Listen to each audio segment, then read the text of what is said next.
wears white again, and everything disappears under a thick blanket of snow, that's when the magic of winter unfolds.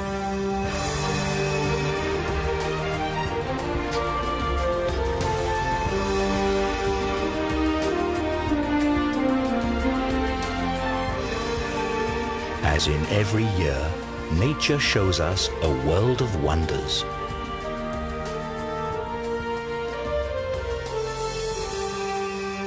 As Mother Nature decides to let it snow.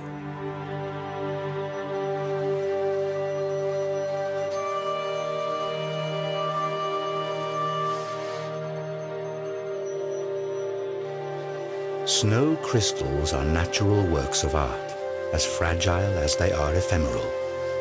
Each crystal is unique, and yet all develop in accordance with the same six-fold symmetry.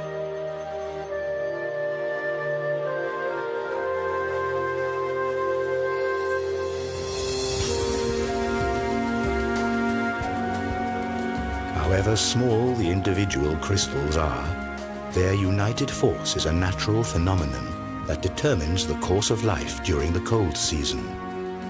This is particularly true for the alpine mountain ranges.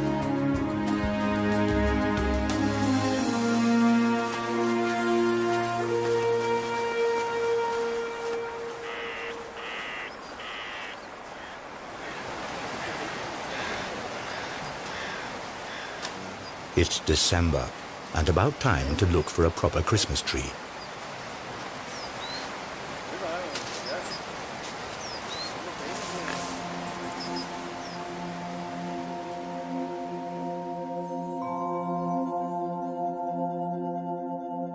Snowflakes descend softly from the tree, and we've never before seen nature's white splendor quite like this.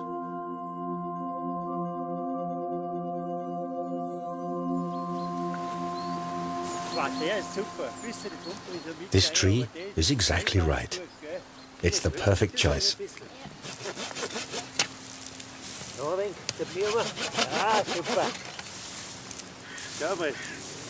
Der passt genau. So schaut das dann schon gut aus. Schau mal, wie der Heft ausschaut. Passt genau.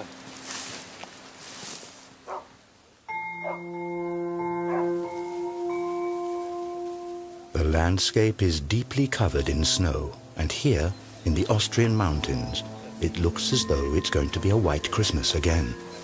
But there's still a little time to go before then.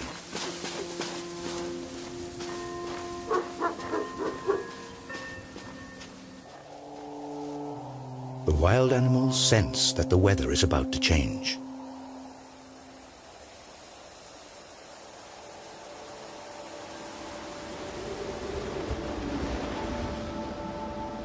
Dense clouds appear. The weather front carries moist air that collides with cold air masses in the alpine region. Ideal conditions for productive snowfalls.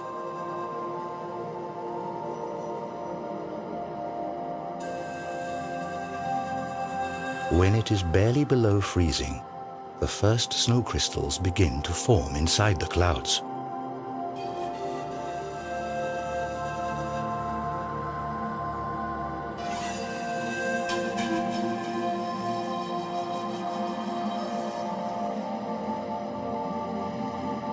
Over time, they join up to form bigger flakes, and once they're heavy enough, they fall from the clouds and it snows.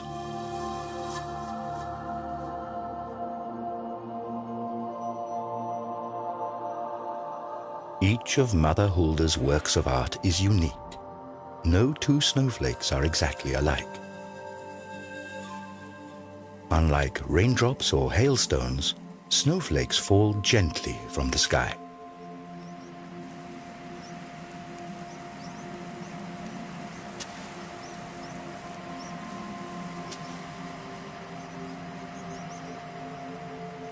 Once a snowflake touches water, it immediately melts, releasing the air inside.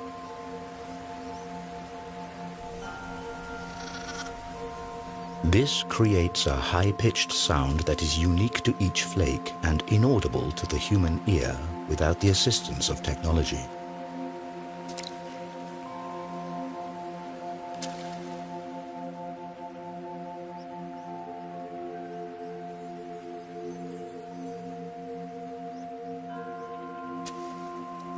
On their descent to the ground, some of these fragile structures run into warmer pockets of air and melt. But most of them make it all the way to the ground, where they form a blanket that keeps growing thicker. St. Nikolai in the Austrian Sylktal.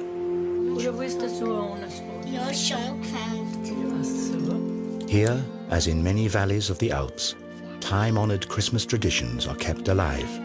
All throughout the Advent season, the whole family takes part in preparations for the grand celebration.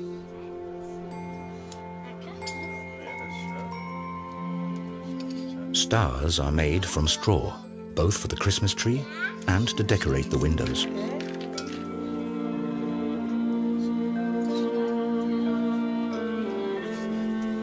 And once the snow starts to fall, visions of a white Christmas begin to stir in everyone's dreams. While the family is busy with Christmas preparations in the warm room, the snowfall grows heavier outside.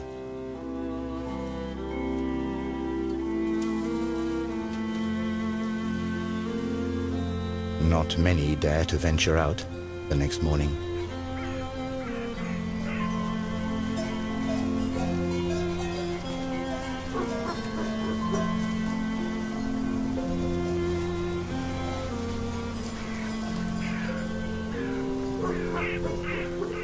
For some animals in the wild, winter is the hardest time of the year. Now they have to live off fat reserves they built up in the summer. They're protected by their winter fur, which is such an effective insulator that snow doesn't melt for hours. The new snow is deep and soft, and each step takes a lot of energy. During snowstorms, chamois and deer sometimes show surprising behavior. They allow themselves to get snowed in, as the blanket of snow protects them from wind and frost.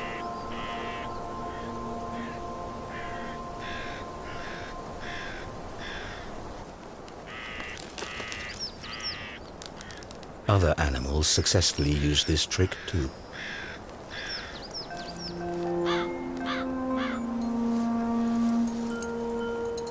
Huskies spend the night outside. They don't mind even the sharpest frost and the heaviest snowfall. And in the morning, the hardy dogs are busy getting rid of the snow again.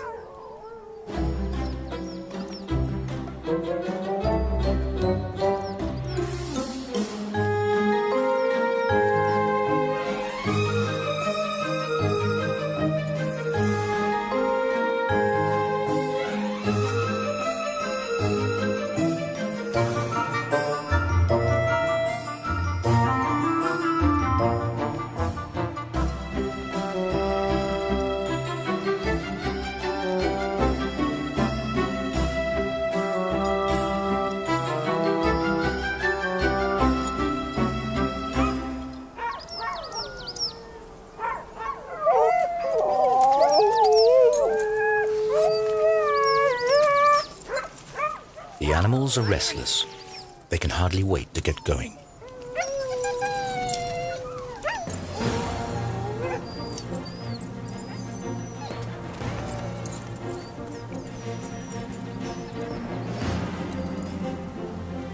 Huskies are originally from Siberia, where they've been used as sleigh dogs for centuries.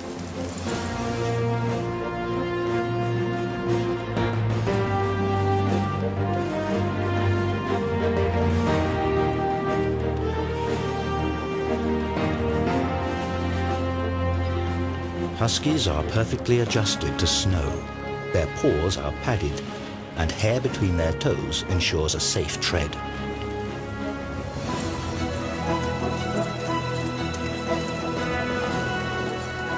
Dog sleigh races are becoming increasingly popular everywhere, and only the strongest and most experienced animals get to run at the head of the pack.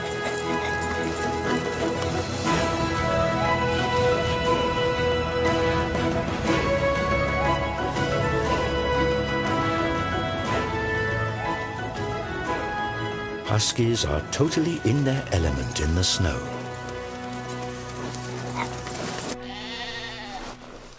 Which can't be said about sheep.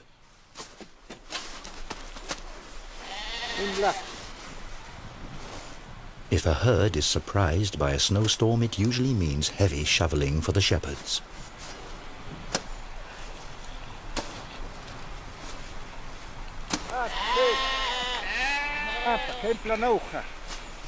The natural response of sheep is to flee any imminent threat, but where to escape when danger threatens from all sides.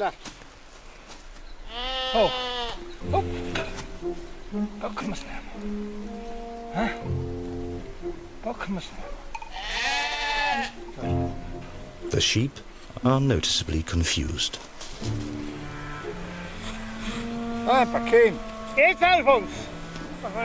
And even once their way is shoveled free, they still require some persuasion.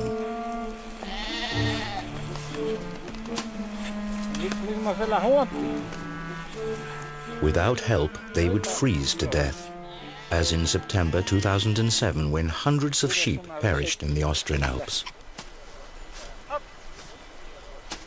It takes quite some time until the strange caravan reaches the stable.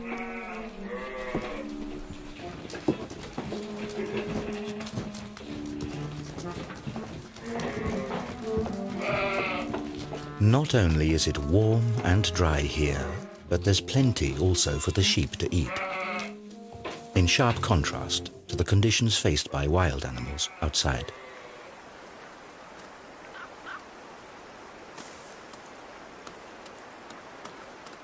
For chamois, for example, foraging in the winter is a challenge.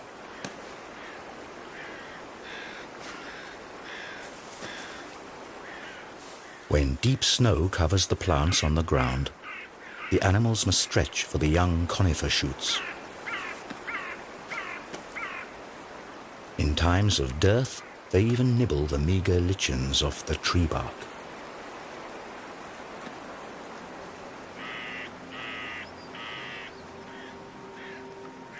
The splendid white snow is already several feet high as the next cold front approaches the Alps, bringing even more.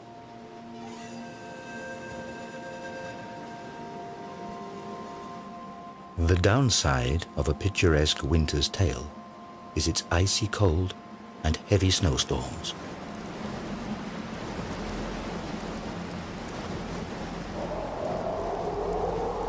And once a dense snowfall and strong winds combine, things get really uncomfortable. The snowflakes whip horizontally through the air. The wind amplifies the bitter cold and frost.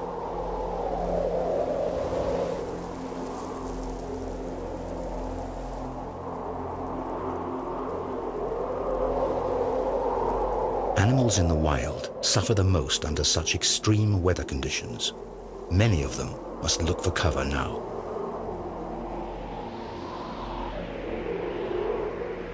Some of them have developed their own survival tricks.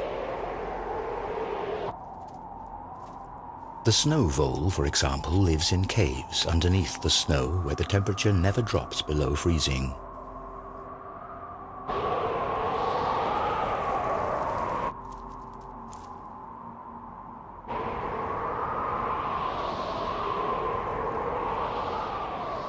If the snow failed to appear and provide its protective layer, many animals and plants would not survive the winter.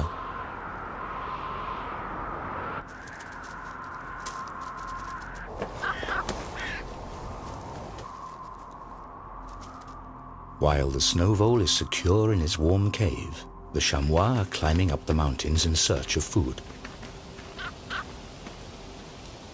Above the timberline, the wind continues to blow the snow away and exposes withered grass.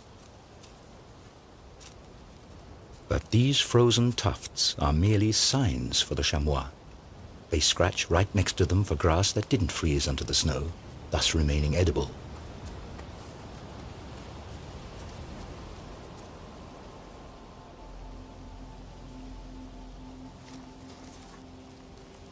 During Advent, days are short and nights are long and cold.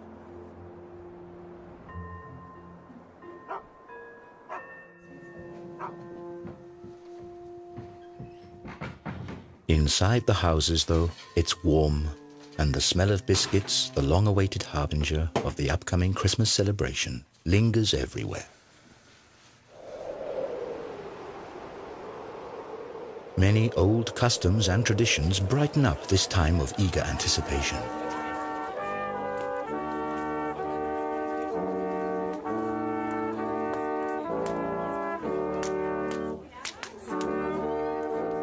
To the sounds of Advent horns, another window of a special house is opened.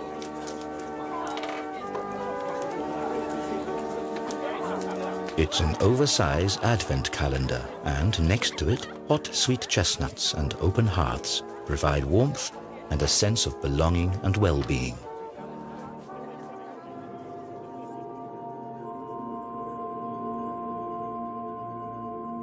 During particularly frosty nights, a fascinating phenomenon occurs.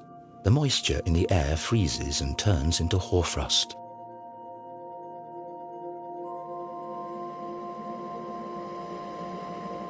Overnight, the landscape is covered with ice crystals. The result is a winter picture book panorama.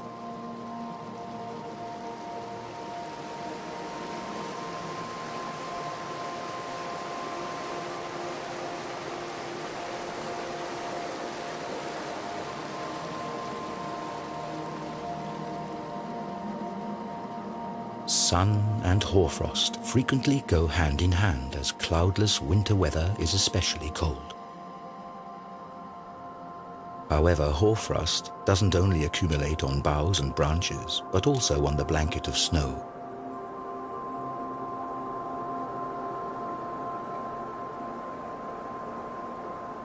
Its crystals differ considerably from the snow below.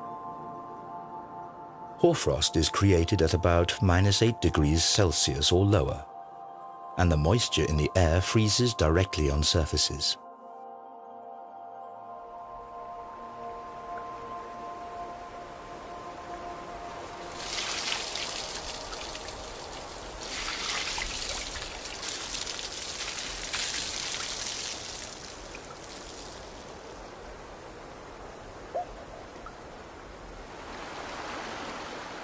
Freezing cold winter nights provide ice.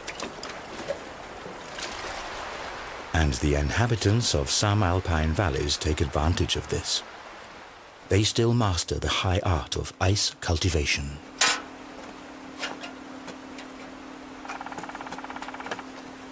Instead of chopping ice likely to be contaminated with suspended sediment from frozen brooks or lakes, ice farmers repeatedly douse specially designed wood racks with water.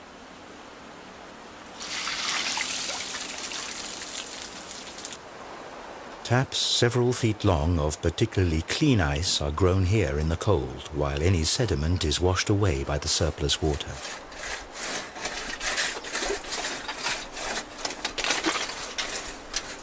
Finally, the ice is sawn into pieces. These massive structures grew in just 2 days.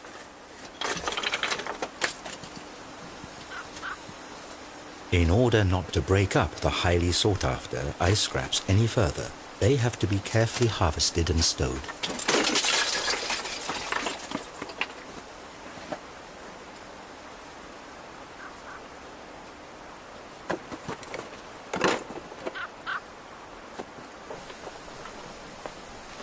This frosty speciality is a pure pleasure and safe to enjoy in food and drinks.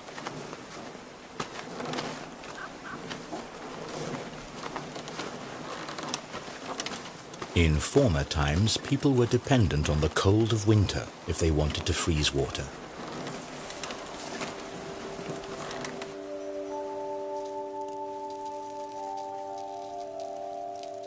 Today, researchers like Johanna Spiegel create snow crystals artificially. In the cold laboratories of the Swiss Federal Institute for Snow and Avalanche Research in Davos, temperatures as low as -40 degrees Celsius are common. Here, researchers create nature-identical snow. Scientists examine the structure of this snow under the microscope. An atlas of snow crystals records about 6,000 different crystal forms. Humidity, temperature, and the water's molecular structure are crucial data points.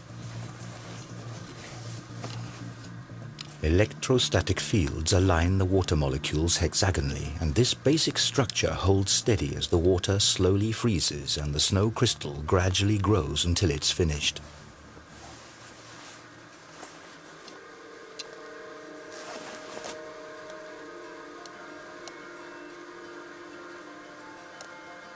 Between -12 and -18 degrees Celsius, the classic six-armed snow stars or dendrites appear.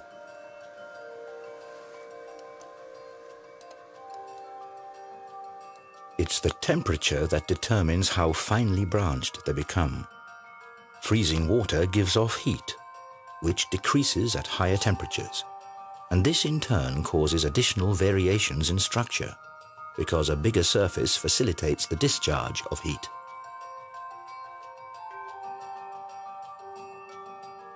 Consequently, dendrites turn out to be distinctly less branched when they're created at lower temperatures.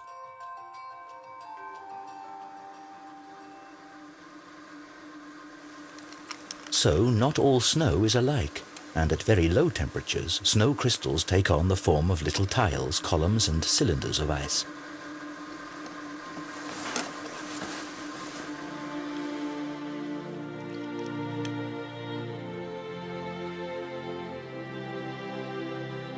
But what is somewhat inconspicuous under the microscope is actually every winter athlete's dream and the height of winter fun. Fine powder snow.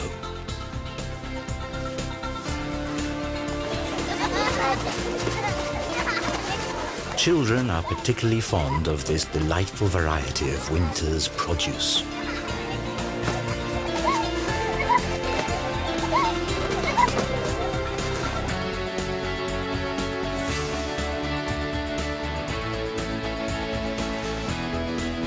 Fresh powder snow is an attraction for skiers and snowboarders too.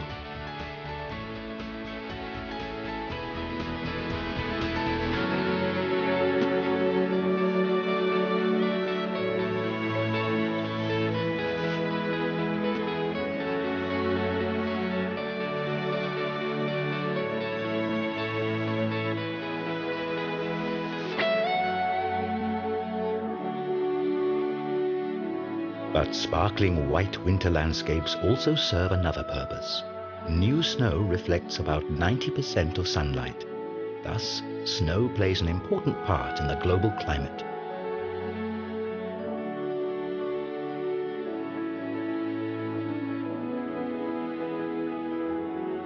But why is snow actually white?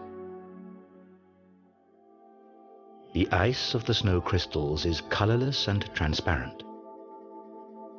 At the border surfaces between ice crystals and air, the white sunlight is reflected and scattered. And with enough randomly distributed ice crystals scattering light in all directions, the overall color that results is white.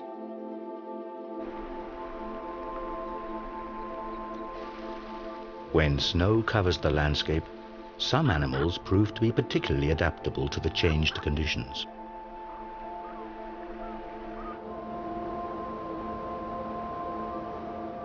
During the winter, the ptarmigan with its bright white plumage is superbly camouflaged.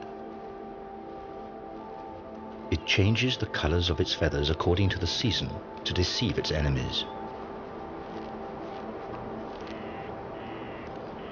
The same is true for the mountain hare. However, its winter fur is more than camouflage. Thanks to its insulating properties, the hare survives temperatures of -30 Celsius.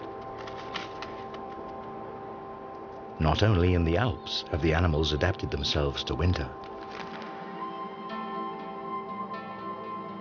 Red-crowned cranes are migratory birds. But on the Japanese island of Hokkaido, they remain at home throughout the year. During the winter months, these elegant birds perform their courtship ritual.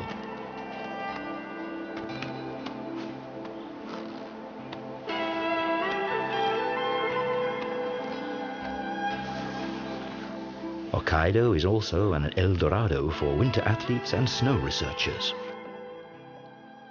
In his research, Masaru Emoto investigates the factors that determine the growth of ice crystals. Emoto's findings are as interesting as they are controversial. According to his hypothesis, the process of crystallization can be directly influenced. The water is exposed to the sound of music or spoken words. In the case of negative sounds or concepts, the crystal structure is supposedly strongly distorted. Positive music or words are reported to result in beautiful crystals.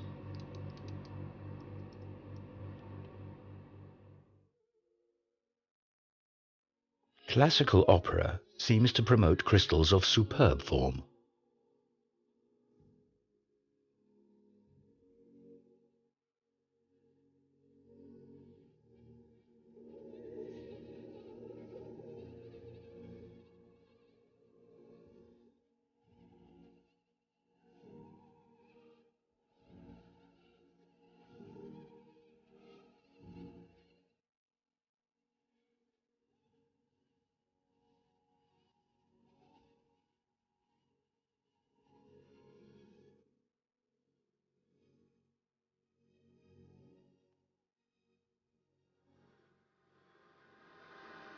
However, other factors may also influence these experiments.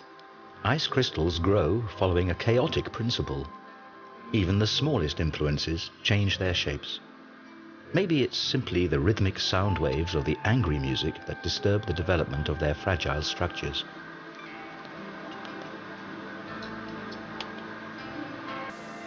Back from the laboratory into nature.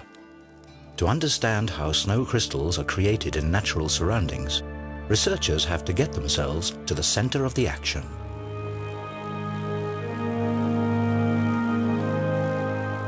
On board a hail defense aeroplane, the Austrian meteorologist Alexander Podesser flies straight into the heart of a snow cloud. Gauges measure temperature, humidity, and wind speed.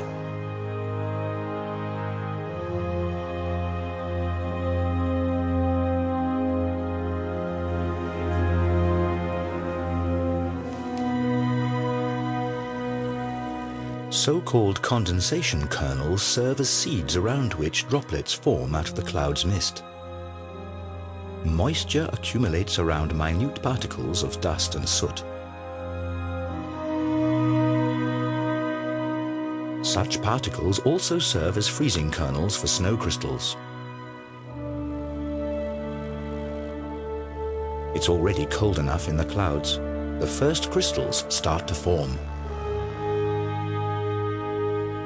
They grow, link together, and descend as snowflakes to the earth.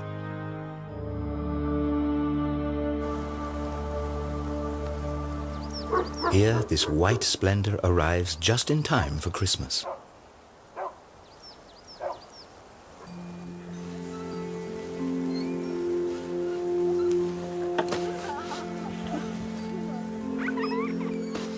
Snow has a magical attraction, especially for children.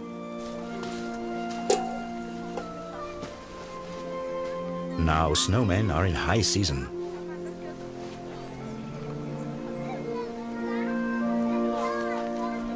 This tradition isn't all that old. The snowman became popular only in the 18th century as a symbol of the hard winter. But this image has changed due to improved living conditions, and people increasingly enjoyed the cold season.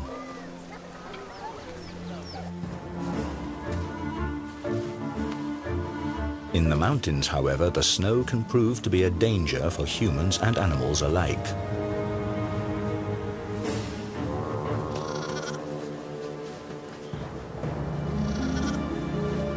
A young chamois is stuck in the deep snow. Inexperienced as it is, it mustn't lose connection with the herd at all costs.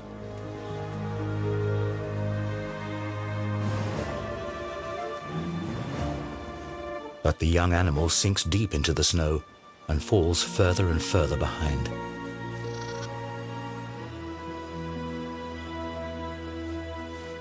With the last of its strength, the young chamois escapes its plight and rejoins its mother in the nick of time.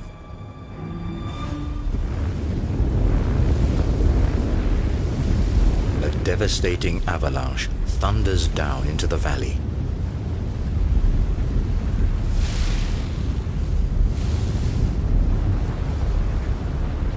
This natural phenomenon can turn entire forests into firewood.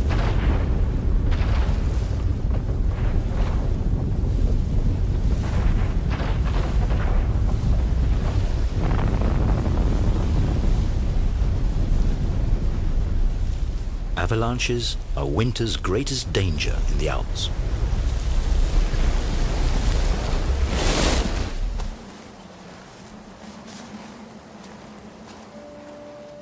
The chamois are accustomed to this threat. If a herd has to cross a dangerous mountainside, the most experienced animal leads alone.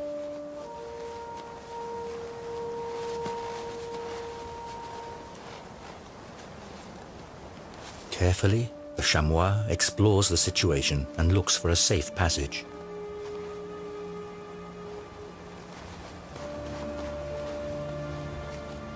At the same time, it creates a path in the deep snow for the rest of the herd to follow.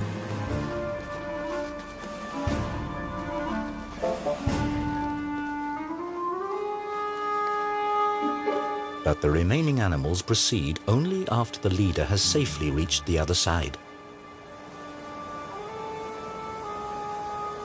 The chamois show even more remarkable behavior on this occasion.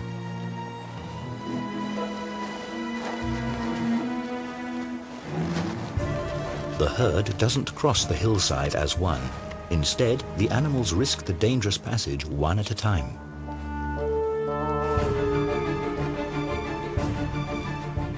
By doing so, the chamois instinctively reduce the strain on the snow cover and thus the risk of the entire herd being swept away by an avalanche.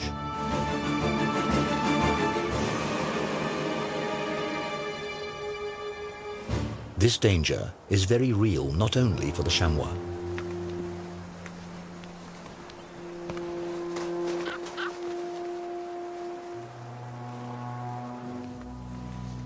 Ski tours are a fascinating way to enjoy the white splendor off the beaten track.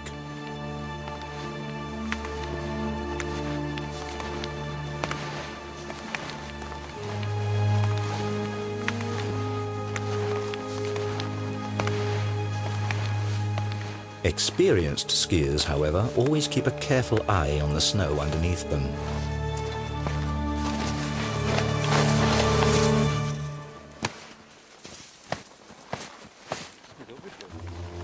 All too easily, a snow shelf can break off and drag a careless skier deep beneath the snow.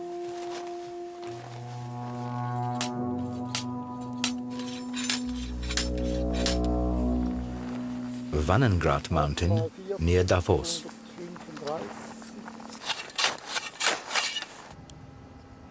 Here, researchers from the Swiss Federal Institute for Snow and Avalanche Research study the causes of avalanches. In this testing ground, profiles of the snow cover are created. 126, 2 Zentimeter. Jörg Schweitzer examines everything, from the lowest layer of granulated old snow to the fine flakes of the most recent snowfall. 20 kleine Runde in Klammern, halb bis 1. The quality of snow changes constantly, and this results in the formation of distinct layers that can, in extreme cases, turn into dangerous slides.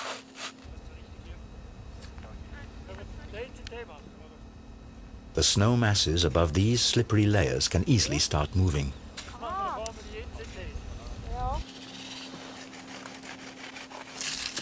The researchers cut out a block of snow to test its stability.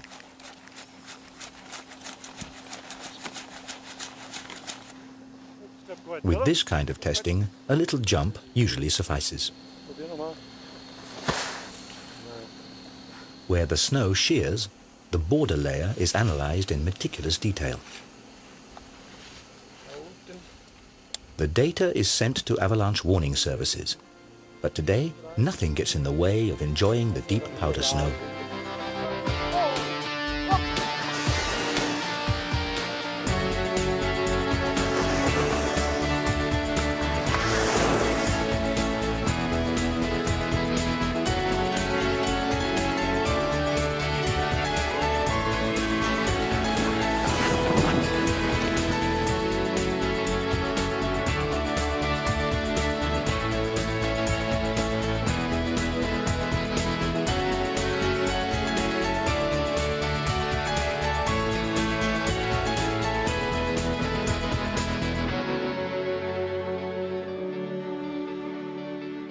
What attracts droves of tourists into the Alps today used to be a vital means of transportation in the not-so-distant past, for snow offers some advantages over regular ground travel.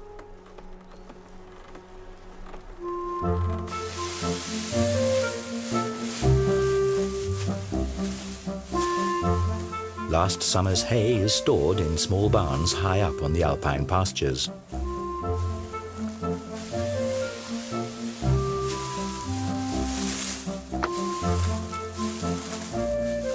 In order to bring this dried grass to the valley to feed their livestock in the winter, farmers depended on an obvious method of transportation. They loaded the hay onto big sleighs.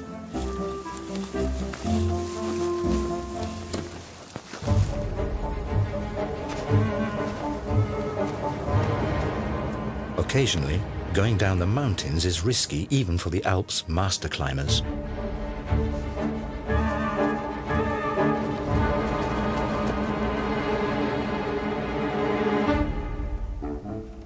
But a trip with the hay sleigh is far from perfectly safe either. After all, a fully laden sleigh can weigh as much as 250 kilos.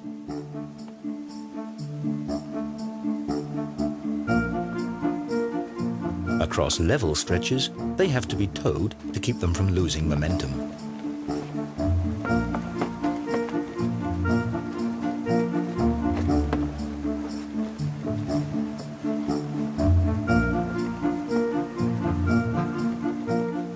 Once the path gets steeper, skillful steering is required to make sure the sleigh doesn't tilt.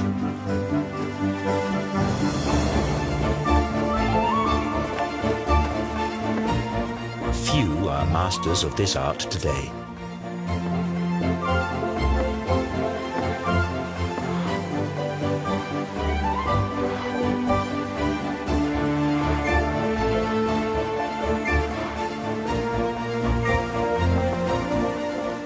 And if the driver loses control of his precious cargo, he invariably ends up in the ditch.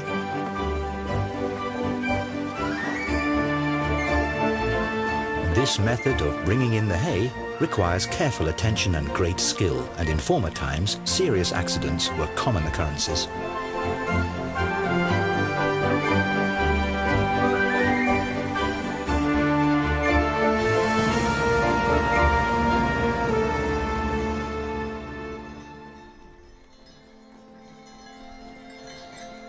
Much more peaceful then as well as now was a ride in the horse-drawn sleigh.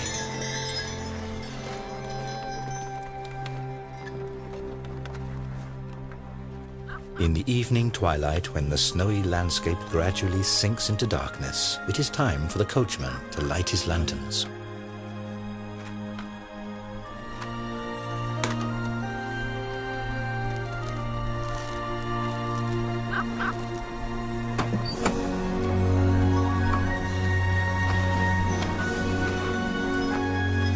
And if then it softly starts to snow, the winter fairy tale is perfect.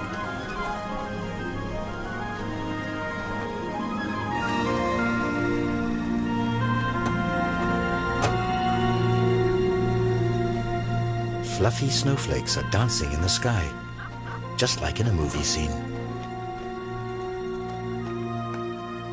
And indeed, this snow didn't originate in the clouds, but in a studio.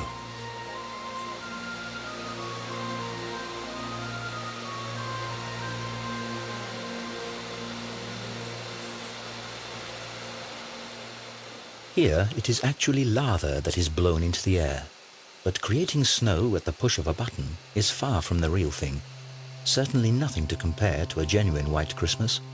And luckily, sometimes nature plays along.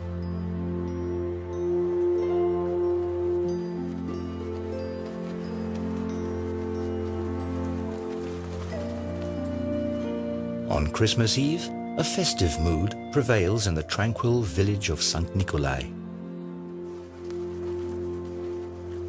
After church, many people come to see the Christmas nativity before returning home.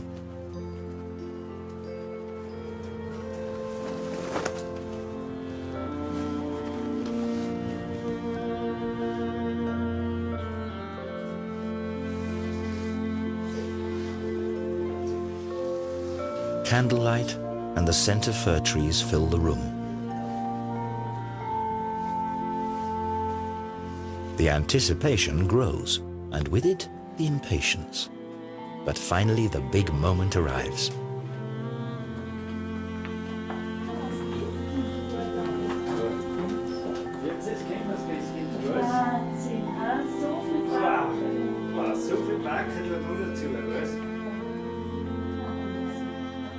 The glow in the children's eyes stirs many an adult's fond memories of merry Christmases past.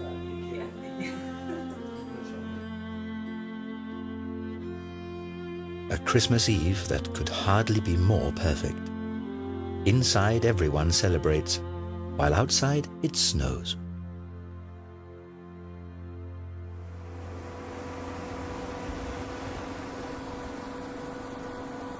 After Christmas, the high season of winter sports begins. And if the snow doesn't make an appearance on its own, it's given a hand. More and more ski areas rely on snow cannons these days. Thus, this critical basis for winter tourism is maintained, even if nature doesn't comply.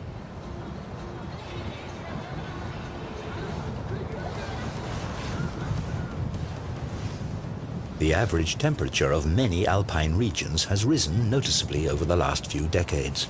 According to the predictions of climate researchers, this trend will only escalate. When there's too little snow, many ski resorts are already dependent on generating their white splendor artificially.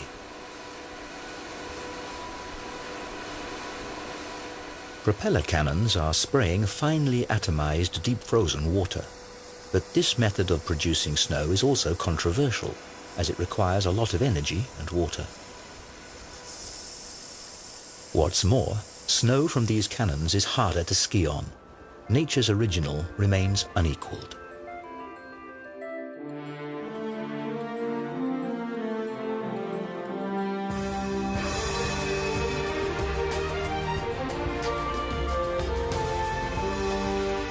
The weeks come and go.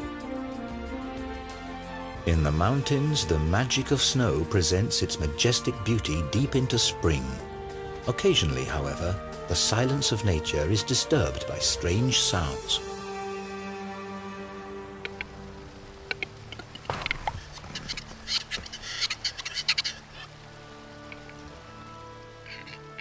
Restless wood grouse are already beginning their courtship rituals in March.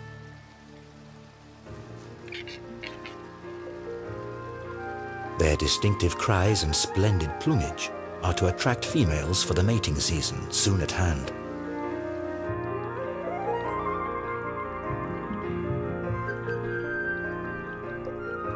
The days grow longer and the power of the sun increases.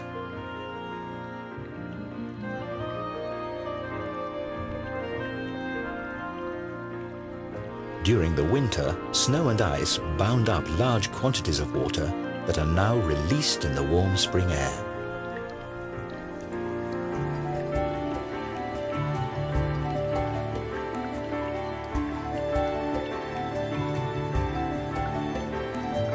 Snow and ice crystals wane.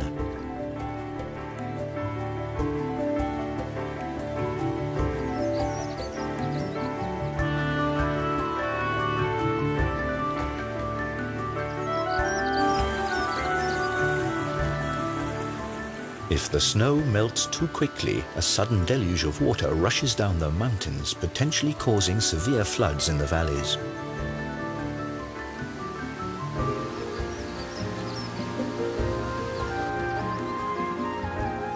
On the other hand, in the case of a more gradual thaw, the ground can absorb enough water for early plants.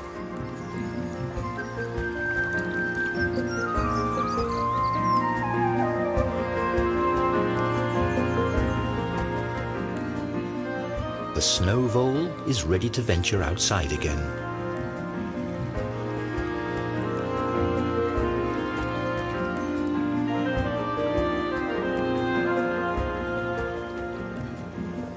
And the common frogs feel spring fever too. Their spawning migration takes them back to the place where they hatched themselves.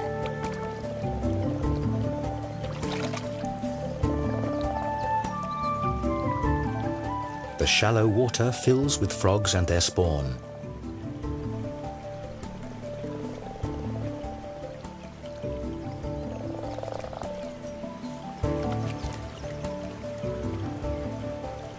Next year, the frogs will return here again.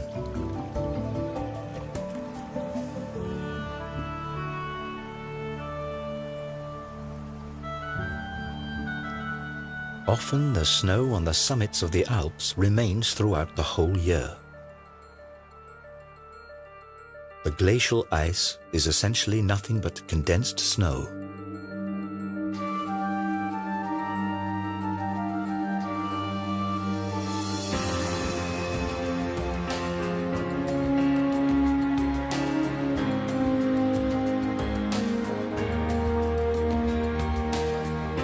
The weight of new snow masses eventually compresses the lower layers into ice.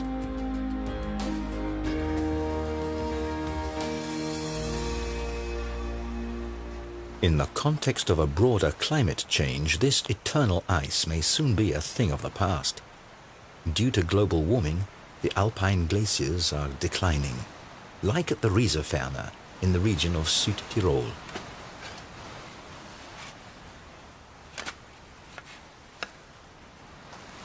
Mountain guide and hut keeper Gottfried Leitgeb explores the inner life of the ice masses.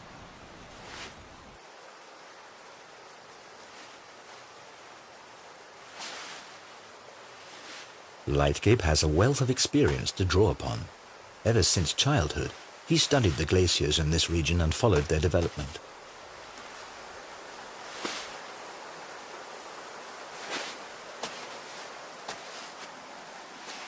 However, this is a risky undertaking, as no one knows how stable the ice cover really is.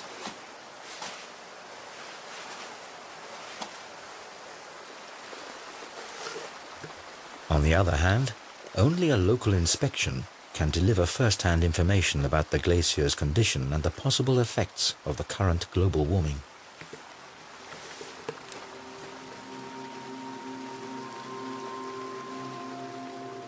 Gottfried Leitgeb's findings are alarming. The glacier has been shrinking for years.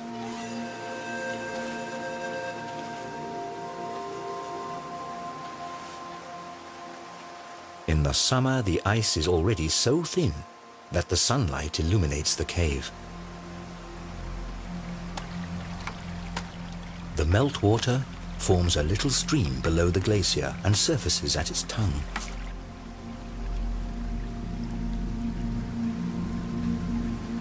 As fascinating as the sight of this nearly transparent ceiling may be, the danger of one of its thinned pieces of ice breaking off at any time is very real.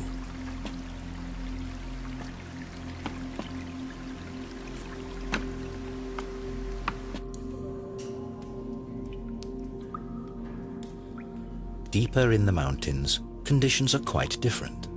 Constant low temperatures and the proper humidity provide for splendid snow crystals throughout the year.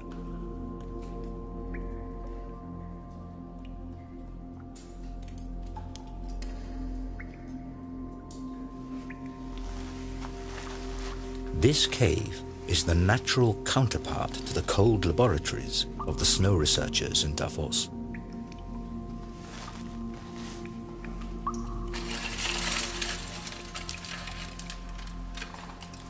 Despite their enormous size, these crystals form in the same way as the snow crystals from the clouds. With time, the body temperature of one human being is enough to cause these works of art to melt. That's why Gottfried Leitgeb rarely comes here.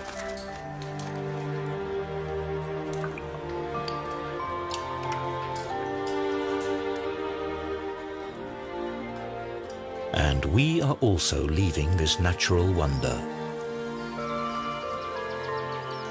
Outside, Jack Frost rises up once more.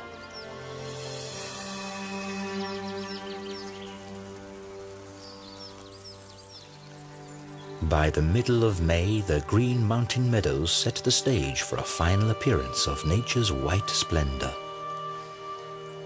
And one last time, the snow falls quietly.